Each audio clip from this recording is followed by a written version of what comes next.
There's some people that might be, 1 year down the line in their college, so this is pretty useful. There's a lot of people in college that change what they think that they want to do multiple times. I mean, it's really about experience and exposure. When you're coming out of high school, at least in my case, I did a really poor job of kind of saying, what are all of your real opportunities out there? It was kind of like, hey, here's all the armed forces and they're all chasing you, or what else do you think you want to be, right? Well, until you get exposure to all those types of things, you don't really know. I mean, one of the things that I did when I was younger is I would like to just take tours of different kinds of manufacturing or different companies just to see what they do. Now they got programs on TV, the how it works and all the behind the scenes stuff, which is really good because that gives you some exposure. But back then, like for me, that didn't really exist. So You just answered my next question. My next question was going to be like, what do you think was that, that thing that you always had that made you, keep scaling or going up? And I think it was that curiosity, always curious for how things work or, what is it that I like, And I feel like some people, they're just drifting through life, without a real purpose. And so now going into that, you're getting into tech. How was that transition? Like you started it and then you're able to, become now like project management. Yeah, well, I wrapped up my schooling in information systems. I got hired immediately out of college for a privately held company that's a manufacturing based in Houston. And I basically started my career there. And I started at a low level, kind of a jack of all trades, doing everything from computer systems management and applications and software and networking. As the organization grew in and of itself, I just had an opportunities to kind of go into different directions and explore in that area. And so we also ask people about faith. How has faith played a role in your journey? Well, I was raised in a non-denominational Christian Bible church, and so that was very heavy growing up influence-wise. But, as I got out on my own, I lost interest in that. I lost that faith. I would say it probably came back heavy for me right about the time I was wrapping up my college degree and everything. And that it kind of happened to align. I was kind of like, I made myself an internal goal of like, when I'm done with this, I need to get back on track. And then it just so happened that in my last few semesters of college, I ran into my future wife, and her faith and everything kind of cemented that and kind of brought all that kind of full circle. So That's beautiful. So you had a plan, I'm gonna get back on track at a certain time, and then God just brought you to your wife. yeah, pretty much. If you maybe some people are still confused. They're like, okay, but like, what does he do? So if in one sentence, you could summarize like, what are you doing? What allowed you to get this Audi? Like, what would you tell young people? You got to want it, and anything is obtainable. Don't let anybody tell you that it's not obtainable. When these R8s first came out, about the second year that they were out, I was kind of like, that's my car. That it just resonated with me. I liked the look and feel of it, and I said that's the one that I want to get. And so I just kind of I planned for that. I set some monies aside. I did a lot of research.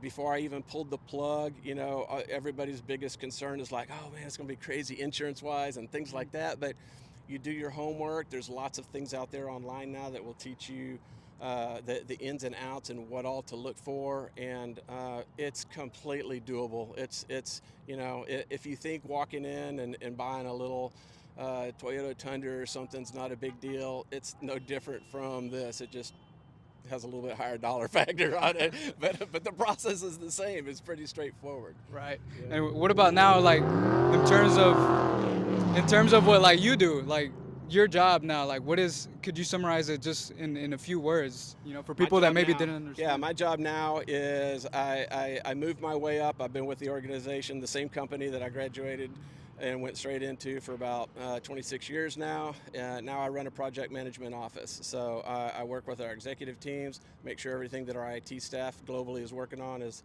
strategically aligned to the business. And I'm a problem solver. So basically I engage the business, evaluate what's coming to us, and we try to execute that. Is there anything else that maybe when you were starting out, you were young, maybe let's say 20, 25, you wish somebody would have told you, or something you would have done different that would have enabled you to maybe even have this R8 sooner? No, I would actually say the opposite. I would say that what I got was very positive advice that kind of steered my outlook on stuff, and it came from my dad. He was kind of like, I was got frustrated at one point in time, going through schools and stuff like that, and he's like, you don't have to know everything. You just have to know where to find it. So if you're resourceful and you can understand what tools are out there, and you don't necessarily have to rely on yourself all the time, surround yourself with people that know different things or that you can reach out to, that's the whole networking piece, your soft skills and people. Right, so if you can't do it or you don't know it, just tell somebody. I don't know it, but I'll find out for you. That kind of a thing, right? And so I've kind of applied that to everything. Thank you so much, man. I know there's so many young people watching that might benefit from this, and this is what it's about. When somebody is able to make it out, get their dream car, show somebody how they were able to do it. So we appreciate you. Thank you. Appreciate it. And so, are there any specs that you could tell us about this car? What are your favorite things about this car? Looking at it. Besides the look. Yeah, this is a 2020 R8. It's a V10 Quattro all-wheel drive. I've got some Brixton 3-piece forged wheels sitting on here. I've got a full lighting kit, under lighting in the back of the bay. The power plant in this car is the same one that's in the Lamborghini Huracan Gallardo. So it is a super comfortable car. There's a lot of other supercars out there that look just fantastic from an eye candy perspective, but you wouldn't want to sit in them for a long time. This one, you could take a 3-hour trip and be just like totally at ease. It's a very comfortable ride on the inside. Technology laden, very driver centric, fun car. I love it. I've got a tuning kit on there, and replaced the OEM exhaust with a Capri Stowe exhaust system. So it's got a little bit of throatiness to it, and yeah, it's fun. I love that, man. Considering this is my dream car, can you just show us the interior? Yeah, sure. So guys, this is the interior. Take a look. Are there any things that stand out? Is this stock? Everything in here is stock. Everything on the entire car is stock. All the external and internal carbon fiber that you see.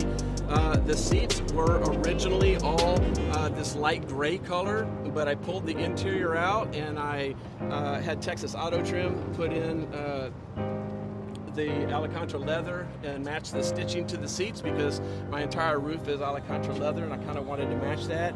And I think along with the doors, with the gray and the black on the doors, that it just really kind of balances out the interior of the car. Okay. So did you mention this basically has the same power as a Huracan? Yes. Yeah, so this is a factory spec, 602 horsepower. Couldn't quote you on the foot-pounds off the top of my head right now.